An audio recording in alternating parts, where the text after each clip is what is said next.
세준 선사님의 명상 법문입니다. 좋아요와 구독, 알림 설정 부탁드립니다. 모두 깨달음의 향기 느끼시길 바랍니다. 네, 스님, 스님, 측은지심이나 자비심에서 오는 감정이입을 명상 심리에서는 어떻게 봐야 하나요? 그래요. 그러니까 측은지심과 자비심 그 차이를 먼저 좀 알아야겠죠, 일단은. 그리고 명상 심리에서는 이제 그런 거를 어떻게 보고 접근해야 되는가, 요거에 대한 설명을 드리면 되겠네요. 측은지심이라는 것은 이제 상대의 마음을 이제 측은하게 본다는 얘기잖아요. 그래서 거기서 이제 측은을 통해서 보통의 일상에서는 자비란 통용되는 말하고 원래 쓰는 자비하고 좀 달라요, 사실은. 그러니까 이제 상대를 측은하게 본다. 그 얘기는 일단은 상대가 나보다 좀 아래에 있다고 생각하는 측면이 있을 것이고, 또 그런 측은한 마음을 먹는다는 것을 통해서 상대가 측은한 마음에 안 들어가는 이 부분을 끌어내려고 하는 의도도 들어갈 수 있고요. 그리고 이제 참 안 됐다 하는 이 마음을 이제 측은하게 보고 그에게 어떤 것들을 베풀어주거나 하는 것을 이제 자비심으로 볼 수도 있겠죠. 그러니까 측은하다는 이 부분은 이제 어떠한 부분이라고 말하기는 어렵지만 어떤 부분이 안 되고 있다 이런 입장과 되고 있다는 입장에 있는 사람이 그를 측은하게 볼 수 있다는 입장이 되는 거잖아요. 그런데 그런 입장이 안 되는 사람이 측은심을 낼 수는 없잖아. 우리가 어떤 면에서는 용서라는 말을 하게 되는데, 용서라는 것은 내가 상대방을 용서할 수 없다는 의미는 내가 상대보다 잘못한 게 많을 수도 있어요. 그리고 내가 상대를 용서하는 마음을 가지려면 내가 그를 용서하는 것이 아니라 사실은 내가 그로부터 해방되는 겁니다. 그러니까 내가 그로부터 자유로워지는 것인데, 우리는 그를 용서 못한다 하는 얘기는 결국 자기가 자유롭지 못하게 된다는 이유가 되는 거거든요. 그리고 또 용서를 못한다는 의미는 알고 보면 이제 어떠한 경중을 놓고 봤을 때 내가 그보다 더 많은 잘못한지도 모르죠. 근데 내가 용서할 수 없는 걸 갖고 있는데 상대방은 과연 나를 용서했는가, 이런 측면을 볼 때 또 어떤 입장이 있겠죠. 근데 그는 나에 대해서 그런 걸 안 갖고 있는데 나만 용서할 수 없어, 그런 내가 철천지 원수야 이런 식으로 사고한다면 또 용서라는 이 부분이 이제 어디서 어긋났는지를 이해하게 되는 거죠. 그래서 용서라는 것은 상대방보다 우위에 있을 때 가능한 것이지, 측은지심도 내가 측은만 내는 건 내가 그보다 위에 있다는 생각에서 하는 거잖아요.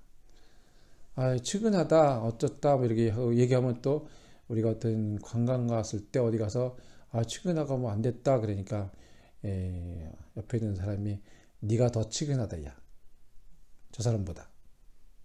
우리는 자비심을 낸다는 어떤 측면의 이 부분은, 측은지심이라는 부분이 이제 좋은 의도로 쓰기는 하는데 어떤 내가 그보다 우위에 있다는 사고의 패턴을 짚어줄 수 있는 경향이 있을 수 있고, 진정한 자비심과 동일시 되려는 측은지심이라는 것은 측은지심이라는 말을 표현할 수 없겠죠. 그는 사람으로 사랑하는 마음과 그를 포용하는 마음을 갖는 거죠. 그러니까 어떻게 보면은 그러면 이제 자비심이라는 건 뭐냐? 자라는 것은 이제 상대방이 기쁠 때 같이 기뻐해 주는 것을 자라고 해요, 원래. 비는 상대방이 괴로울 때 같이 괴로움을 같이 해주는 거죠. 그러니까 상대가 어떤 일에 괴로움이 있거나 하면 나도 똑같이 그 괴로움에 똑같은 입장을 당한 것처럼 같이 해주는 거죠. 만약에 시험 봐서 시험에 떨어졌다 그러면 어떻게 위로하겠어요? 너 시험 다음에 잘 보면 돼, 이런 식이잖아요, 되게.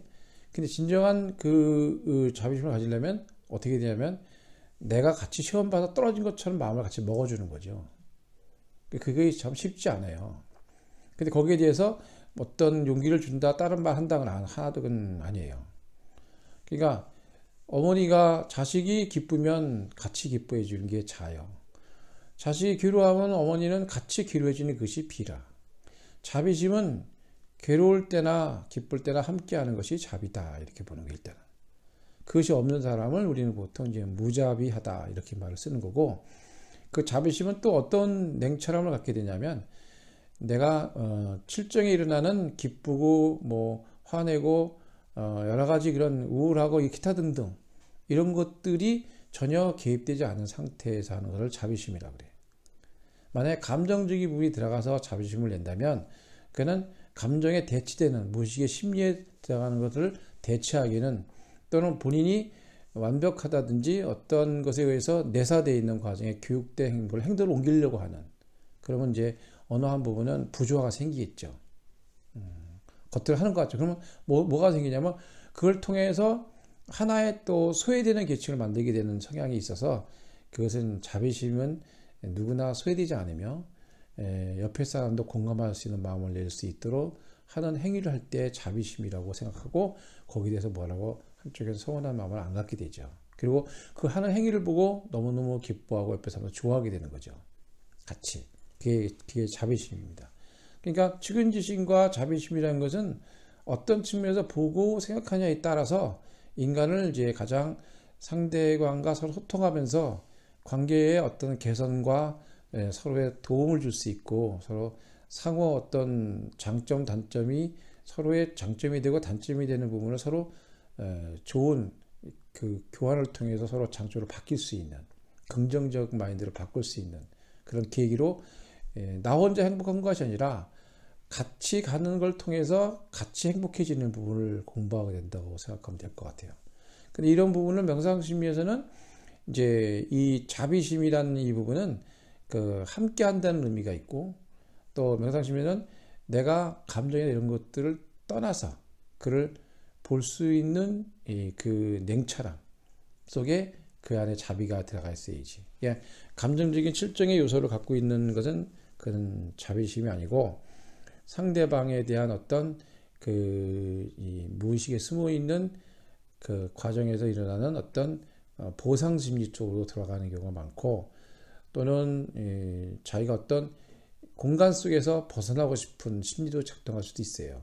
내가 이제 뭐 다른 건 취미가 없고 갈 수 없으니까, 그러면 그 보상 심리를 통해서 그 공간을 떠나서 자기의 세계를 하나 갖고 싶은 무의식 속에 가질 수 있는 것도 있다. 그러면 그걸 옆에 계신 분이나 누가 그런 걸 알면 이제 먼저 그런 걸 마련해주고, 또 그런 걸 가질 수 있도록 개인의 시간을 주기도 하고, 이런 부분이 있죠. 항상 서로 어떤 그 융합적인, 그 심리적으로 보면은 부부라는 것이나 또 친구라는 것도 융합적인 부분이 좀 약간 껴 있어요. 융합은 둘이서 항상 소통하면서 같이 공동체에 불었기 때문에 개인적인 사견의 의견을 낼 수가 없게 돼요. 그러면 개인의 사생활이나 개인적인 시간을 가져서 자기를 소모할 수 있는 부분을 갖추지 못하는 부분이 되려면 어떤 대체 심리나 다른 심리적인 마음을 내게 되죠. 그래서 그걸 통해서 해소하려고 하는 것이 무의식에 들어가 있단 말이에요. 그래서 우리는 이 부분을 좀 더 새롭게 갈 수 있는 부분을 만들어내는 게 중요하다. 그렇게 간단히 말씀드릴게요.